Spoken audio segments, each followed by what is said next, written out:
The church was filled with sorrow, but the piercing cries of a little girl broke the silence as 2-year-old Zara clung to her mother, Naomi, frantically pointing at her father, Daniel Carter's coffin. "Mama, Papa is calling me. He's scared." Mourners dismissed it as a child's grief, but before anyone could calm her, something happened that turned the funeral into pure chaos. This story is a chilling reminder that the truth is often ignored until it's too late. Would you have believed her? Watch till the end. Tell us where you're watching from in the comments. And don't forget to subscribe for more stories that will leave you speechless. The bells of Holy Trinity Church tolled in long, mournful peals. At the front of the church, Naomi Carter stood motionless beside a polished oak coffin, its surface gleaming beneath the flickering light of the altar. Her face was hidden beneath a heavy black veil, but the trembling of her fingers against her dress betrayed the storm raging within her. Beside her, in her arms, 2-year-old Zara whimpered, her tiny fingers digging into her mother's sleeve. Zara had been crying for hours, but this was different. This wasn't the inconsolable wailing of a child who didn't understand death. This was something else, something deeper, more unnerving. "Papa," Zara sobbed, her small finger pointing at the coffin. "Papa is calling for Mama. Papa is scared." A cold shiver ran down Naomi's spine. She swallowed the lump in her throat, bending down to whisper softly, trying to soothe her daughter. "Shh, baby. Papa is gone, sweetheart. He's in a better place now." But Zara only shook her head furiously, her tear-streaked face pale with terror. "No, Mama. Papa is calling me. He's trapped. He wants to come out." A murmur rippled through the mourners. Heads turned, whispers exchanged, and unease seeped into the air like an unseen force. Some clutched their rosaries. Others shifted uncomfortably, avoiding Naomi's gaze. From the corner of her eye, Miss Thelma, one of the oldest villagers, stepped forward, her frail hands trembling.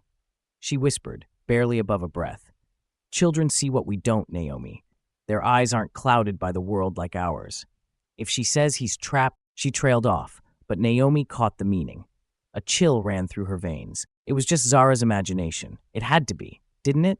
Before Naomi could gather herself, the heavy church doors creaked open, and Victor Carter walked in. The moment he entered, a strange silence fell over the room. Even Zara stopped crying for a brief moment, her little body stiffening against Naomi's chest. Victor was Daniel's cousin, a man of sharp suits and even sharper words. He had a way of speaking that made you feel small, insignificant. Even now, as he strode toward Naomi, his smile seemed hollow, his presence unsettling. "I'm so sorry for your loss, Naomi," Victor murmured, voice smooth as silk. Daniel was a good man. Naomi barely nodded, her throat too tight to respond. She had no strength for pleasantries. Not today. But Victor wasn't here just to offer condolences. His eyes flickered toward Zara, still hiccuping through her sobs, her little fingers trembling as they pointed toward the coffin again. "Naomi," he continued, lowering his voice, "I hate to bring this up today, but Daniel left behind a lot of unfinished business." Naomi stiffened. Victor sighed dramatically, shaking his head. "The house, Naomi. You know it's in debt. Selling it would be the wisest choice." The words hit her like a slap. "Selling it? What? Victor, my husband is lying right there in his coffin, and you're talking about selling our home?" Victor's expression barely flickered. "I know it's a lot to take in, but the sooner you face reality, the better." The air thickened with tension, and Naomi could feel the weight of eyes on them.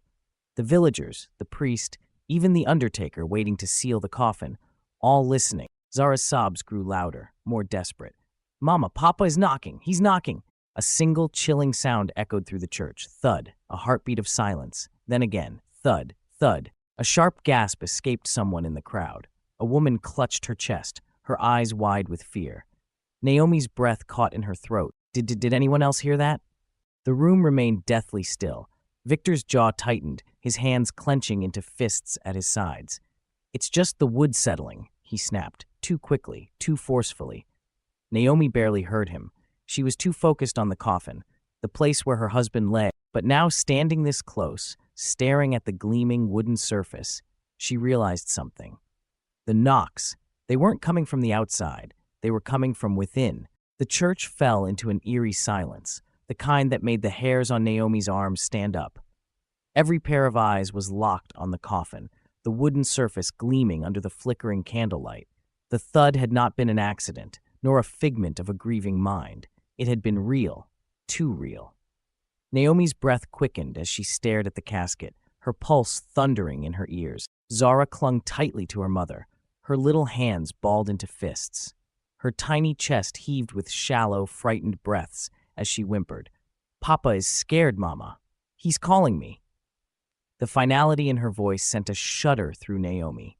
She wanted to believe her daughter was just overwhelmed, that grief had made her see things that weren't there. But the weight of that knock, the way it had echoed in the room, told her something far more disturbing. Miss Thelma took a shaky step forward, clutching the rosary around her neck. "Dear God," she whispered, voice barely audible. "It's a sign. The child sees what we cannot." She made the sign of the cross, her lips moving in hurried prayer. Several villagers murmured in agreement, shifting uneasily as if suddenly afraid to be standing so close to the coffin. A sense of dread thickened the air, creeping into the bones of everyone present. From across the room, Victor let out an impatient breath, shaking his head. He had always been a man who wielded control like a weapon, but in this moment, Naomi saw something different, a flicker of unease. His hands, usually steady, were clenched so tightly his knuckles had turned white. "This is ridiculous," he said sharply, stepping forward. His voice, once calm, carried a brittle edge. "We are in mourning, not indulging in baseless superstition." Naomi turned to him, her mind battling logic and fear. "You heard it," she said, voice low but firm. "We all did." She turned her gaze to the crowd, searching their faces. Some nodded hesitantly, others kept their heads down, as if afraid to voice what they already knew.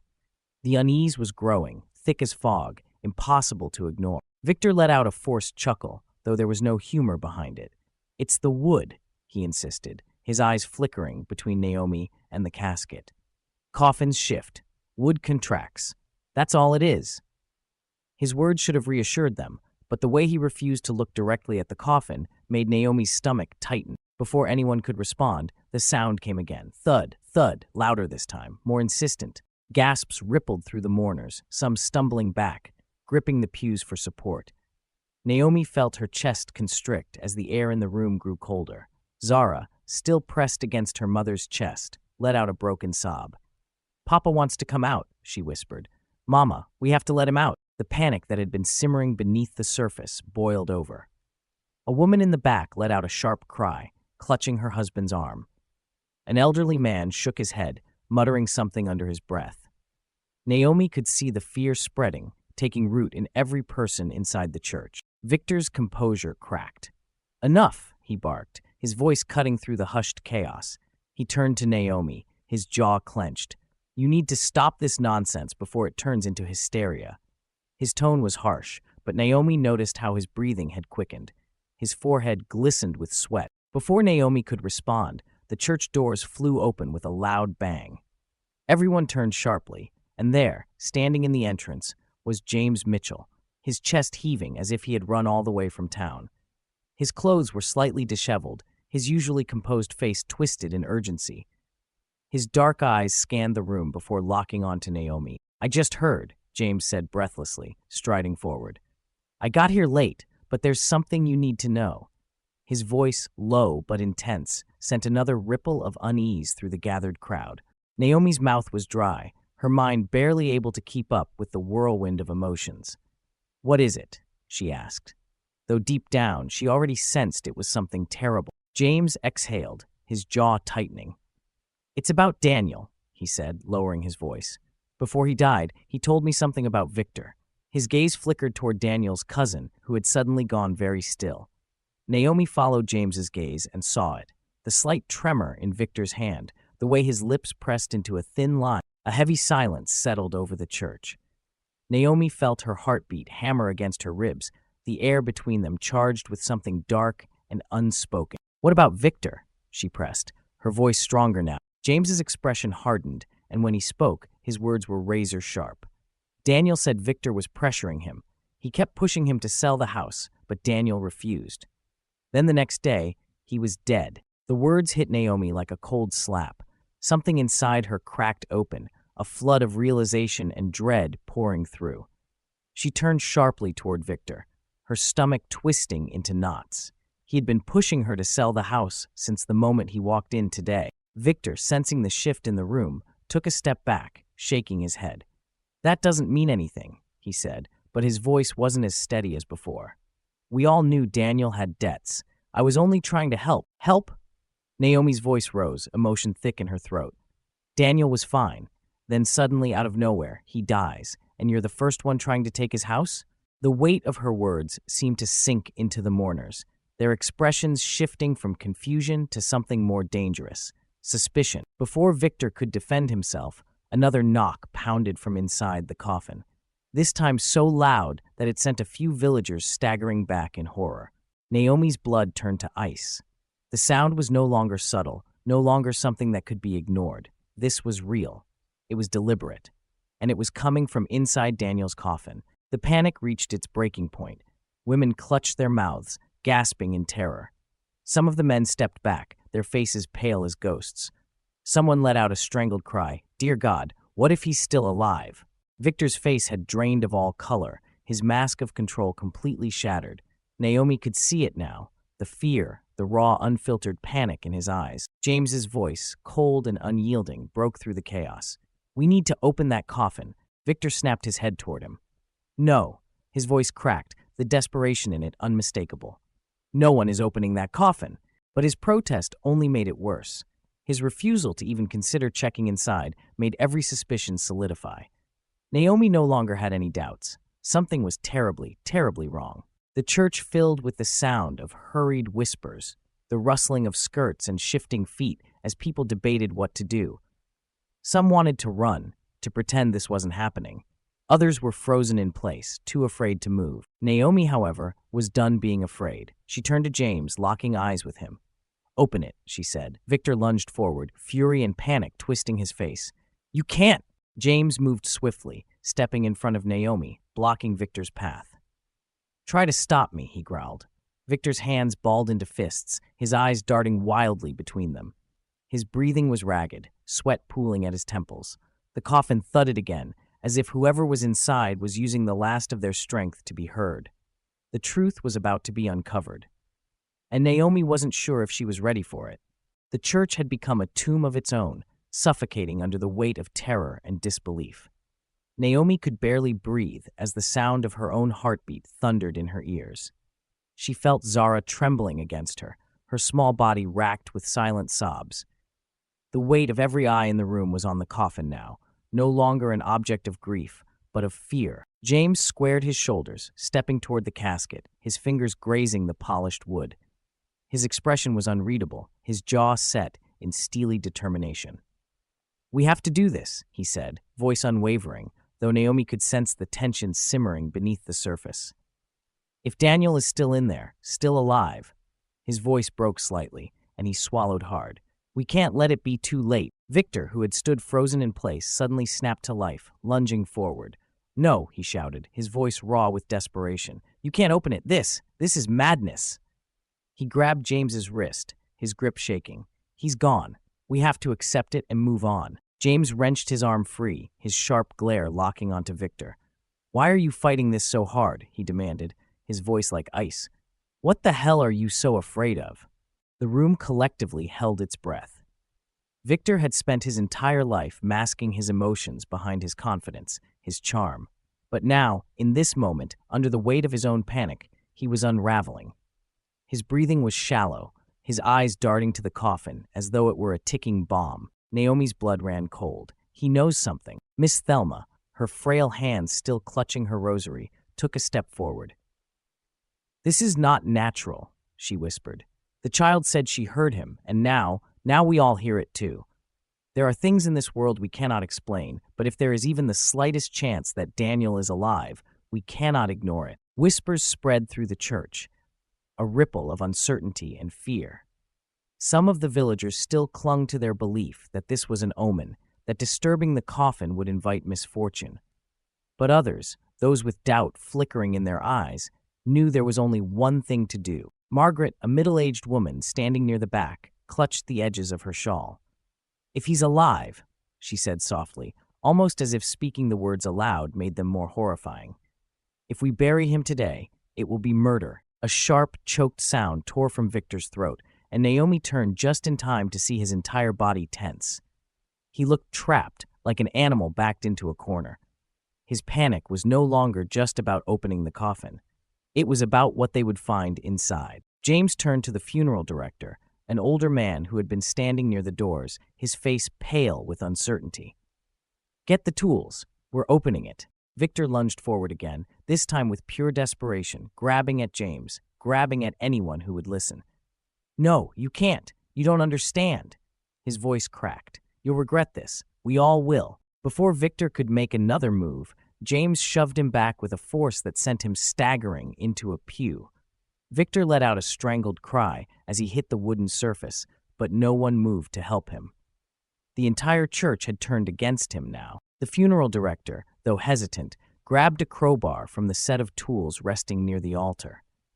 He hesitated for only a second before stepping forward. His hands trembled as he wedged the bar beneath the edge of the coffin lid. Naomi's entire body locked in place as she watched the metal dig into the wood. The world outside didn't exist anymore. There was no sound, no movement, only the unbearable stillness of waiting. Then, with a sickening creak, the coffin lid began to lift. The smell hit first, a stale, suffocating odor, neither fresh nor fully decayed, something in between, something wrong. Naomi felt her stomach lurch, bile rising in her throat. Someone in the back of the church gagged. Then came the sight. A gasp of horror rippled through the room, chilling enough to freeze the air in Naomi's lungs. Daniel was inside, his body shrouded in the suit Naomi had dressed him in for his burial. But he was not still. His chest moved in shallow, desperate breaths. His skin, though pale, was not lifeless. His lips were cracked, his hands weakly clawing at the satin lining of the coffin, nails broken from trying to escape. He was alive. Naomi's knees buckled, and for a moment she thought she might collapse. "Daniel," she gasped, rushing forward. "Oh my God, Daniel!" Zara sobbed beside her, reaching out toward the coffin as if she could pull her father back into the world with her tiny hands. "Papa, Papa, wake up!" Daniel's eyelids fluttered, his face twitching at the sound of their voices.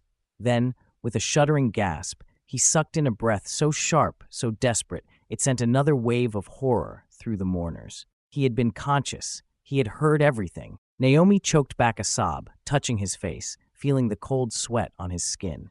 His lips moved, but no words came out, just weak, hoarse sounds, as if his voice had been stripped away from days of screaming. The realization sent a dagger of guilt and agony through Naomi. He had been calling for them, and no one had heard. Victor let out a sound that was somewhere between a strangled sob and an enraged growl. He scrambled to his feet, his eyes wide, wild with pure terror. "No," he croaked, stumbling back. "No, no, no, he was supposed to be dead." A beat of silence passed. Then gasps erupted across the church. James turned to Victor so fast it was as if the room itself shifted with him. His voice was low, lethal.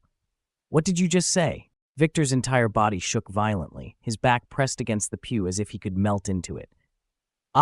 His breath came in shallow, erratic gasps. "I didn't mean to, I thought. I didn't." James stormed toward him, grabbing him by the collar and yanking him forward. "You buried him alive." The words, filled with the weight of unrestrained fury, cracked through the air like thunder. Victor screamed, but it was no longer anger. It was pure, unfiltered terror. He tried to twist away, tried to run, but there was nowhere left for him to go. The truth had already been unearthed, just like Daniel. "Call the sheriff!" Margaret cried out, her voice laced with horror. "We need to call the police right now." Victor thrashed in James's grip, his face twisted in manic desperation. "I didn't mean to," he sobbed. "I swear, I didn't mean to. It was supposed to be an accident." Naomi's breath caught in her throat. The room spun around her. Her hands still rested on Daniel's cold but living body, and all she could do was stare at Victor as his words sank in. He had known. He had known Daniel wasn't dead, and he had let them bury him anyway. The weight of Victor's words settled over the room like a suffocating fog. He had known. He had stood there, at this very funeral, watching them mourn, watching Naomi and Zara cry over Daniel's coffin, and he had let it happen. Naomi's breath came in shallow, uneven bursts, her hands trembling as they hovered over Daniel's body. The realization was too much, too horrifying. A sharp cry shattered the silence. Margaret, usually reserved and composed, pointed an accusing finger at Victor, her face flushed with fury. You knew he was alive and you still buried him? You monster!" Victor flinched, his entire body recoiling as if the weight of the room's hatred was pressing down on him. His mouth opened and closed, no words coming out, just frantic, choked gasps. He stumbled backward, looking for an escape, but there was nowhere left to hide. James held him in place, fists clenched so tightly his knuckles had gone white. His voice, laced with controlled rage, barely above a whisper. "Tell them, Victor. Tell them what you did." Victor shook his head violently, sweat pooling at his brow. "It wasn't supposed to happen like this," he stammered, his voice cracking. I just needed him out of the way for a little while. I thought he'd wake up eventually." A sharp gasp erupted from the crowd. Naomi felt the air leave her lungs. "You drugged him," she whispered, the horror in her voice barely contained. "That's what you did, isn't it?" Victor froze, and in that moment, she knew she was right. He swallowed hard, his gaze darting toward the door, as if contemplating running. But James tightened his grip on his arm, yanking him forward. "You drugged him," James repeated, his voice filled with venom. "You made sure he wouldn't wake up, and then you had a fake death certificate made.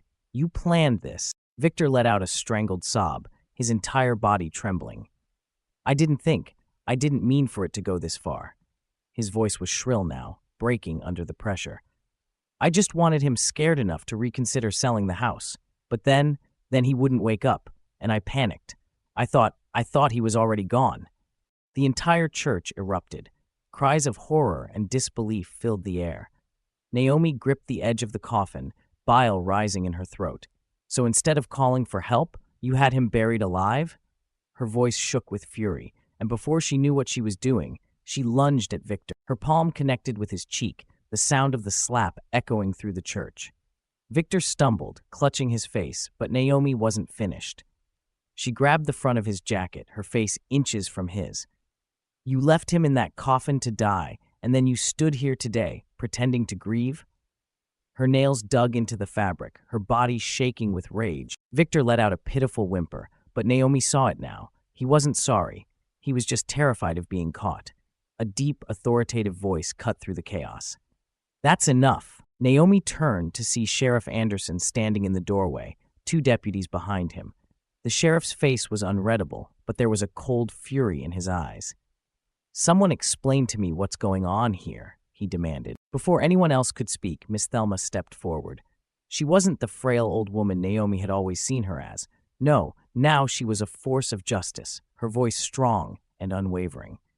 "That man," she said, pointing at Victor, "tried to kill his own cousin. He buried Daniel alive." Gasps rippled through the crowd. One of the deputies cursed under his breath, while Sheriff Anderson's jaw tightened. He took a slow step forward, his sharp gaze locking onto Victor. "Is this true?" Victor shook his head furiously, stumbling over his words. "No, it was a mistake. I thought he was dead. I didn't know. I swear, I didn't know." Naomi watched as Sheriff Anderson's face hardened into stone. He gave a small nod to his deputies. "Arrest him." Victor let out a strangled yell as the 2 officers grabbed him. No, you don't understand. I was only trying to protect our family. The debts. He wasn't thinking straight. I had to do something." The villagers surged forward, their anger turning into a storm. Someone shouted, "You were protecting yourself, not him." Others hurled curses, shaking their heads in disgust. The deputies wrestled Victor's hands behind his back, locking the cold metal of handcuffs around his wrists. He thrashed like a wild animal, but there was no escape. "Please," he begged, his voice shrill. "Naomi, tell them. Tell them I didn't mean to." Naomi met his eyes. For the first time, she saw him for exactly what he was, a coward, a man who had betrayed his own family for greed. And he was finally facing justice. She straightened her spine, her voice clear and unshaken. You knew, and you let it happen. You're a murderer, Victor." The words sealed his fate. Victor let out a desperate, ragged scream as the deputies dragged him from the church. The doors slammed shut behind them, and then, for the first time since the funeral began, silence filled the room. Naomi turned back to Daniel, who was now being carefully lifted from the coffin by James and the paramedics. His breath was weak, but he was alive. He was still alive. Naomi knelt beside him, cupping his cold face in her hands. Tears spilled from her eyes, relief so overwhelming it shook her to her core. "Daniel," she whispered, her voice breaking, I'm here. I'm here, my love." Daniel's lips parted slightly, his voice barely audible. "I heard you," he rasped. "I heard Zara." His eyes flickered toward their daughter, whose little hands were gripping the sleeve of his suit. "She saved me." Zara sniffled, pressing her cheek against her father's arm. "I told Mama," she whispered. "I told her you were calling me." Daniel's fingers weakly curled around his daughter's hand, his lips twitching into a small, exhausted smile. Naomi let out a broken sob, pressing her forehead to his. "You're safe now. You're going to be okay." Behind her, the villagers watched with tearful eyes. Some whispered prayers, others shook their heads, still in disbelief that they had come so close to burying a man alive. But what mattered most was that they had stopped it, that justice had been served. As the paramedics carefully wheeled Daniel out of the church and toward the waiting ambulance, Naomi and Zara never let go of his hand. Victor was gone. The nightmare was over. And their family was still whole. 3 days later, Daniel Carter lay in a hospital bed, the soft beeping of the monitors a stark contrast to the chilling silence of his coffin just days ago. His skin, though still pale, had regained some color. His fingers, once weak and motionless, now traced slow, gentle circles on Zara's tiny hands as she sat beside him, watching over him, as if afraid he might disappear again. Naomi sat on the other side of the bed, her fingers interlocked with Daniel's. She hadn't left his side, hadn't let go of him since that moment in the church when she realized she could have lost him forever. "You should rest," she whispered, brushing a strand of hair from his forehead. Daniel gave her a small, exhausted smile. "I will, but I need to say this first." His voice was hoarse, but the conviction in it was unshaken. "I heard everything, Naomi. In that coffin I couldn't move, couldn't scream. But I heard you. I heard Zara." His lips trembled, emotion weighing on him. "I heard Victor standing there, pretending to mourn me while knowing exactly what he had done." Naomi's fingers clenched. The thought of Victor, his lies, his greed, the way he had been willing to let Daniel die, still filled her with a rage she could barely contain. But it no longer mattered. He was gone, arrested, facing trial for his crimes. He would never hurt them again. She squeezed Daniel's hand. "He'll pay for what he did." Daniel nodded weakly. "I don't care about revenge. He exhaled, his eyes drifting to Zara, who was now resting her head on his arm. "I just want to go home." A week later, they did. The first evening back at their house, Daniel stood on the porch, staring out into the vast stretch of land before him. Naomi joined him, slipping her arm through his. "We almost lost you," she whispered, her voice thick with emotion. Daniel exhaled deeply, pulling her closer. "But you didn't. You saved me." He glanced down at Zara, who was now playing in the yard, her laughter ringing through the crisp evening air. "She saved me." Naomi pressed a soft kiss to his shoulder. "We were never going to let you go." For the first time in a long time, Daniel truly believed it. A month later, Victor stood in court, shackled, his once arrogant demeanor replaced by the defeated, hollow gaze of a man who had lost everything. His sentencing was swift, 25 years in prison for attempted murder, falsification of documents, and reckless endangerment. As the judge struck the gavel, sealing Victor's fate, Naomi felt nothing. No satisfaction, no relief, just emptiness. No matter what happened to him, it would never undo the horror of nearly burying her husband alive. But it was justice, and that was enough. Outside the courthouse, James clapped Daniel on the shoulder. "You're a lucky man," he said, shaking his head. "Most people don't get a second chance." Daniel glanced down at Zara, who was holding his hand, smiling up at him. "I know," he murmured, "and I'll never take it for granted." That night, as their small family sat together at home, Zara nestled between them. Naomi finally allowed herself to breathe. The nightmare was over, and though the scars of it would remain, they had made it through. But one question still lingered. What if Zara hadn't seen? What if no one had listened to a grieving child's words? Would they have buried Daniel forever? It's terrifying to think about how often we dismiss what we don't understand, how close we can come to losing everything simply because we refuse to believe. What do you think? Would you have believed Zara, or would you have ignored a child's cries in the face of grief? Let us know in the comments, and if this story shook you, don't forget to subscribe for more stories that will make you question everything you thought you knew. After all, sometimes the dead aren't really gone. Thank you for watching, and we'll see you next time.